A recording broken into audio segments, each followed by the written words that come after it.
दोस्तों, अगर आपको कोई मैकेनिज्म क्रिएट करना है या मशीन डिज़ाइन करना है तो एक इम्पॉर्टेंट पैरामीटर आपको कंसिडर करना होता है, दैट इज़ कंस्ट्रेंट। तो आज हम उसी कंस्ट्रेंट के 3 टाइप्स देखेंगे। वैसे दोस्तों, पहले कंस्ट्रेंट क्या होता है वो मैं आपको इन शॉर्ट समझाता हूँ। कंस्ट्रेंट का सिंपल मीनिंग है लिमिटेशन लगाना या फिर रेस्ट्रिक्ट करना।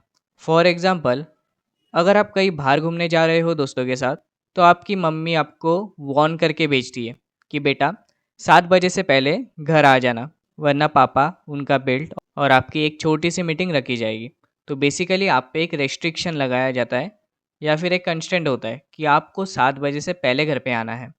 सिमिलरली मशीन या मैकेनिज्म में भी ये कॉन्सेप्ट होता है। फॉर एग्जाम्पल, अगर मुझे इस लिंक को रोटेट करना है तो मुझे सिंपली इसका एक एंड को कनेक्ट करना होगा एक फिक्स पॉइंट से। सो बेसिकली मैंने इस लिंक के मूवमेंट को रेस्ट्रिक्ट किया, यानी कि कंस्ट्रेंट किया। अब ये बस सर्कुलर मोशन में ही घूम सकती है, बट आगे पीछे ऊपर नीचे कुछ नहीं हो सकती।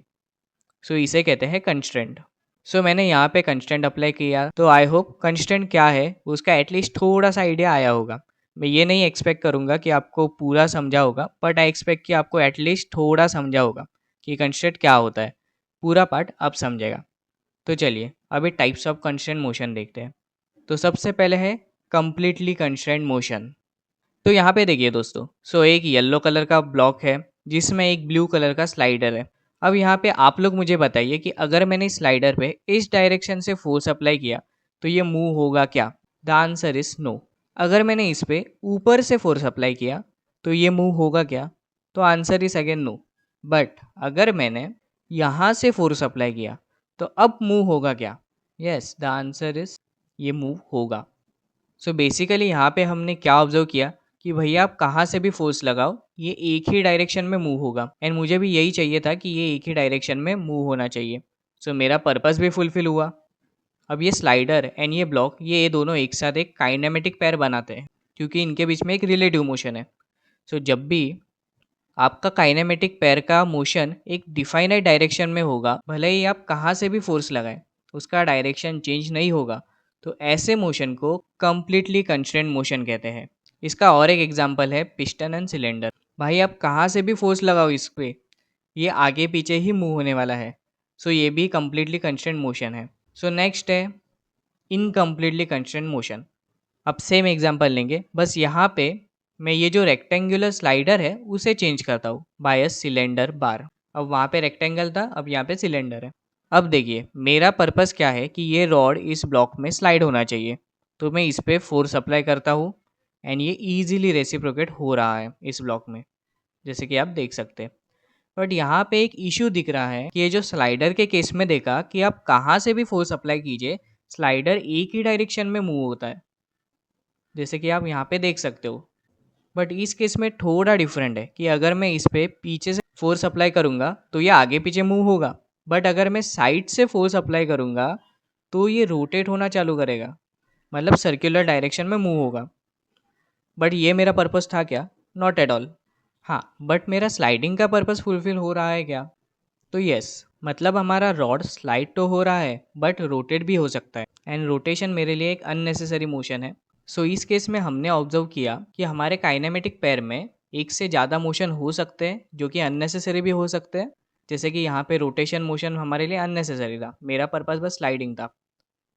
एंड यहाँ पे अलग अलग फोर्सेस अलग अलग मोशन दे सकते हैं जो कि सक्सेसफुल कंस्टेंट मोशन के केस में नहीं था। सो इसे कहते हैं इनकम्प्लीटली कंस्टेंट मोशन, यानी कि पर्पस तो फुलफिल हो रहा है लेकिन कंस्टेंट अभी भी पूरा नहीं है।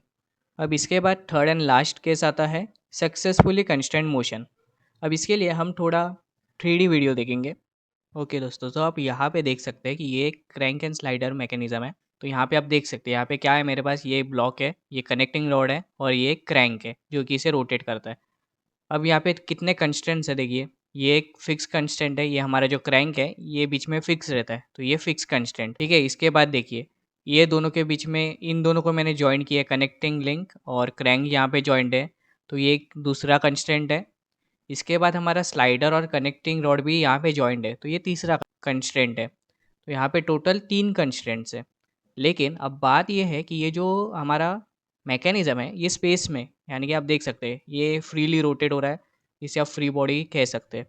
तो अभी देखिए अब यहाँ पे ये जो स्लाइडर होता है इसका जनरली पर्पस क्या होता है कि ये आगे पीछे रोटेट होना चाहिए, बराबर। अब देखिए क्या ये रोटेट हो रहा है, क्या ये आगे पीछे रेसिप्रोकेट हो रहा है दोस्तों? तो बिल्कुल नहीं। सो ये कुछ ऐसा मूव हो रहा है, ये एकदम फ्रीली मूव हो रहा है, ये आगे पीछे रेसिप्रोकेट हो रहा ही नहीं है। अभी आप सोचोगे कि यहाँ पे बाहर तो एक सिलेंडर होना चाहिए या फिर एक ब्लॉक होना चाहिए, सही कहा आपने। तो यहाँ पे मैं एक ब्लॉक ऐड कर देता हूँ। सो यहाँ पे अब मैंने एक ब्लॉक ऐड कर दिया। वैसे एक बात मुझे आपको कहनी है कि ये जो मैकेनिज्म है वो बस इतना ही था, स्लाइडर था, कनेक्टिंग रॉड था, क्रैंक था। ये जो ब्लॉक है ये एक्सटर्नल एलिमेंट है दोस्तों, ये इस मैकेनिज्म का पार्ट नहीं होता है, ये एक्सटर्नल एलिमेंट है। अब मैंने इसे ऐड किया, अब ये इस मैकेनिज्म का एक पार्ट बन गया। अब जब मैं इसे आगे पीछे रोटेट करूँगा तो अभी आप देख सकते हैं कि ये आगे पीछे रेसिप्रोकेट हो रहा है। तो बेसिकली मेरा पर्पस अभी फुलफिल हुआ क्या? तो हाँ, फुलफिल हुआ। वैसे देखिए, ये ब्लॉक ऐड करने से क्या हुआ कि अब ब्लॉक ऐड करने से ये जो पिस्टन है या फिर ये जो स्लाइडर है वो उसे एक ही डायरेक्शन में मूव होने दे रहे, बाकी डायरेक्शन को उसने रेस्ट्रिक्ट किया। अगेन मैंने क्या बोला था, रेस्ट्रिक्ट मतलब कंस्टेंट, तो यहाँ पे एक फोर्थ कंस्टेंट ऐड हो गया। तो 1 2 3 और इन दोनों के बीच में अभी फोर्थ कंस्टेंट है, तो यानी कि अभी 4 कंस्टेंट ऐड हो गए और इसके वजह से हमारा पर्पस फुलफिल हो गया। तो इसे ही कहते हैं successfully constant motion. So in short, जब भी किसी भी एक्सटर्नल एलिमेंट के वजह से हमारा कंस्टेंट कंप्लीट होता है, जैसे कि इस केस में इस ब्लॉक के वजह से स्लाइडर मूव हुआ, वरना जब ये स्लाइडर स्पेस में था तब ये फ्रीली रोटेट हो रहा था। जब भी एक्सटर्नल एलिमेंट के वजह से हमारा कंस्टेंट कंप्लीट हो जाता है तब हम उसे सक्सेसफुली कंस्टेंट मोशन कहते हैं। आई होप अभी आपको ये टॉपिक समझा होगा। Thank you.